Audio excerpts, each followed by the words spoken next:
Mi volt az első élményed a gyerekekkel? Hát nekem az első élményem az egy kötéscsere volt a bangladesi sziámikrekkel, és ami nekem nagyon-nagyon megmaradt velük kapcsolatban, az az, hogy akkor még úgy gondoltam, hogy Jézusom, milyen törékenyek ők, hímes tojások, úgy kell őket óvni őket még a széltől is. A szemem láttára szaladtak a folyosón a lakásba, és egyszer orra buktak, és a szívem majdnem megállt, mikor azt hittem, hogy itt valami hatalmas galiba baj történt, hogy közben a gyerekek még csak fölálltak, szépen mosolyogtak, megtörölték a kis térdüket, és szaladtak tovább nevetve. Hát én el sem tudtam képzelni, hogy ezek a gyerekek mennyi mindent kibírnak. Ugye a töltések kapcsán Pataki doktor elmondta, hogy ez egy borzasztó nagy rizikójú dolog maga a szövetágítónak a beültetése, és annak a rendszeres töltése, és ezért én is úgy gondoltam, hogy hát ezek a gyerekek olyanok, mint a kis hímes tojások, holott közben pedig nagyon sok mindent kibírtak, derekasan. További élménye?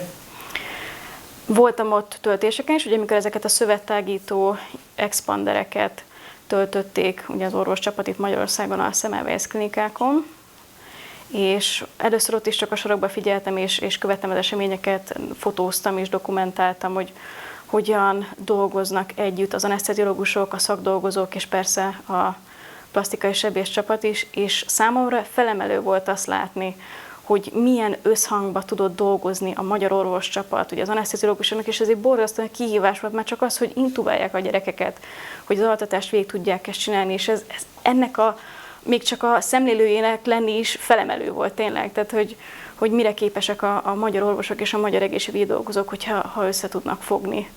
Az is egy csodálatos pillanat volt. Aztán persze, mikor megtudtam itthon, és most én nem lehettem kint, hogy figyelemmel kísérjem a szétválasztást, mikor megtudtam itthon, hogy sikeres volt a szétválasztás, hát egyszerűen nem tudtam szavakba ejteni, önteni. Ma az anyukámékat sem tudtam fölhívni, mert egyszerűen csak ott álltam, és csak figyeltem, hogy úristen, hát sikerült, hát megcsinálták.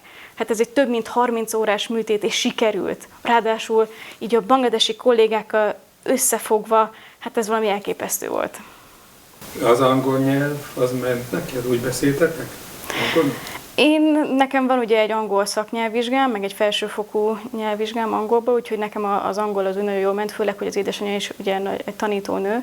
Volt módod arra, hogy konkrétan kommunikálj a gyerekekkel? Ha igen, akkor hogyan történt? A kötözések során megmutatták a kislányok, hogy milyen aranyosan tudnak már magyar népdalokat énekelni, az borzasztóan aranyos volt, illetve akkor még az édesanyjával is beszélgettünk egy kicsit angolul, mert őt kérdeztem, hogy viselik a gyerekek, vagy mit csinálnak itthon. Ugye amikor kérdeztem, hogy mennyire zaklatja őket föl például az én altatás, vagy a szövettágítás, töltés, és akkor ő elmondta, hogy hát fölkelnek a műtét után, jó, akkor még egy kicsit kábák, de utána már megy tovább is a játék.